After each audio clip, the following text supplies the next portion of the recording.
So Briahna Joy Gray tweets this. This is what she said. We saw this earlier. The reason I didn't read it because I knew it was going to be for this segment. Endorsing Joe Biden now is a betrayal of progressive interests. It was true of Bernie Sanders' endorsement, and it's true of AOC. Quote, I'm sorry, is that a quote? It says, most Democrats don't want Biden to run. Bernie and AOC are tragically out of step with the movement and the moment. Now, that tweet triggers this clown right here, Roland Martin.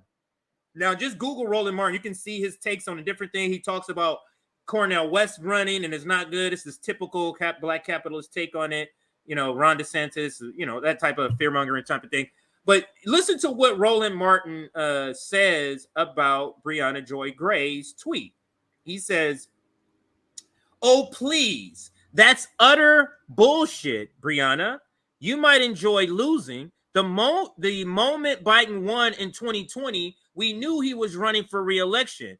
This ain't The Sims. It's reality. Bernie knows it too. This is the rationale that led to Trump winning and getting 3 SCOTUS picks.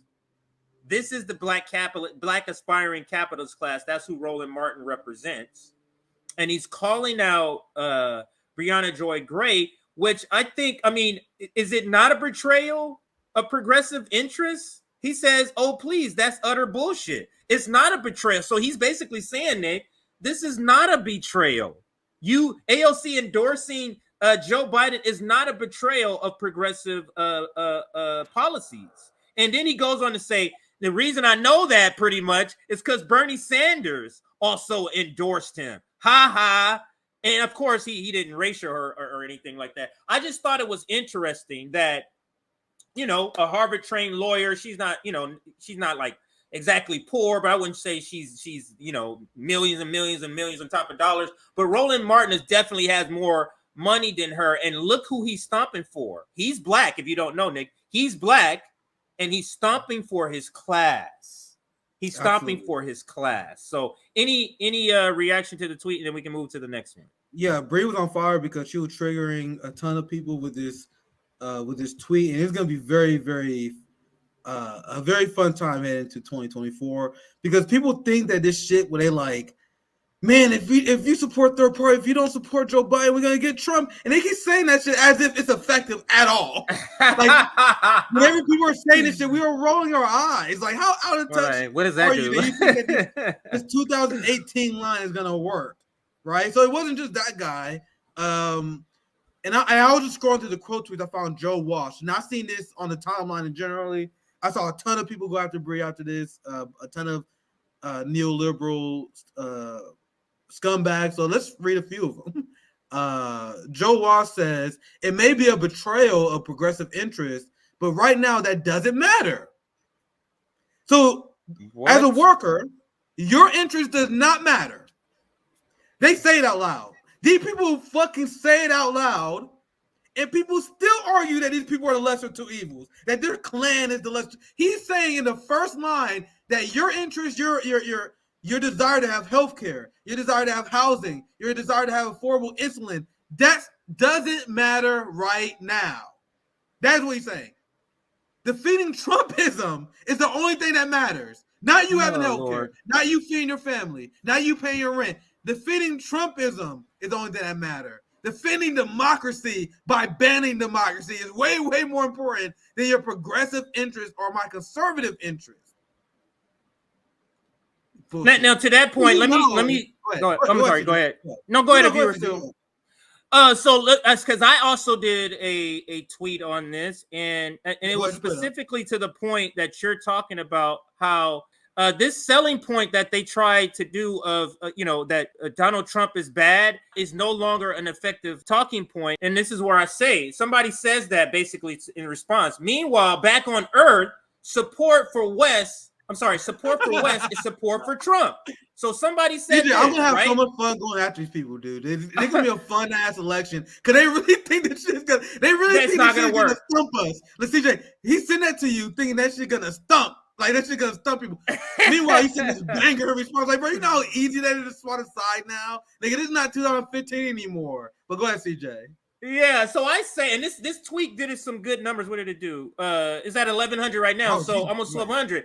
So it says, and your point is what? Trump bad is no longer an effective talking point. We lived through both presidency, and the Biden presidency is measurably worse. And anytime I start to make these lists, I always forget a bunch of shit. But this is what I came up with at the time. Billions to Nazis in Ukraine, austerity with debt ceiling, brink of nuclear war with China, Russia, the inflation, cocaine, and then I threw in some funny ones like the cocaine in the White House, war crimes with cluster munitions, more funding to ICE, more funding to police, and I could go on and on and on and on to show how it is literally measurably worse, that the Biden presidency is worse, and that is a shocker. There's a lot of people that agree with me, but then there's a lot of people that it blew their mind that I was saying this, and this is one of the people right here. Go ahead. So I do that every once in a while. I put that. I had a tweet with my list on my my hotspot video, my TikTok video, whatever. Those are very effective, guys. You got to remember, not everyone is following politics the way we are. Dude, these lists are extremely effective. That's why this tweet is a banger. Every time I do these tweets, is a banger because we assume that everyone knows. Like there are people who, nigga, they may turn on political Twitter once a week.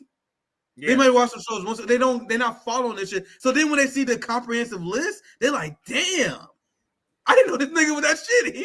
I didn't know he was that bad. And I think that's one of the reasons why your tweet's doing so well. Yes, we have our audience that knows, but there are a lot of people that just need to see the overall. Yeah, you approved the Real Project. Yeah, you don't support Medicare for what? That's it? No, nigga. Look at this long ass list. And literally limited by character limits.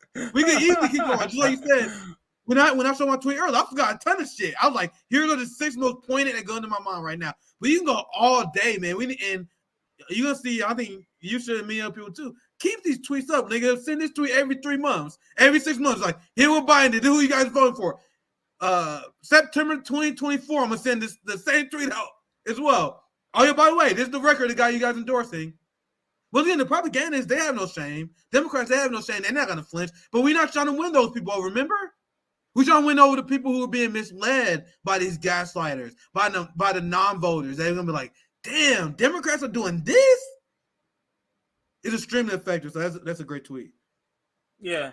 All right. So let's close that and let's get to the next quick talk. It should get a lot quicker. I think I got two more real quick. Let's do which one do I have up here? Oh yeah, Rokana. So I'm gonna show one of your tweets. I kind of showed it earlier by accident, and it's about the Rokana, and this is another one that's getting roasted. Like a lot of people just aren't falling for this anymore, Nick. Like these progressive people that act like they're for us and act like they're for the people, but then they're just not doing those things. Go ahead.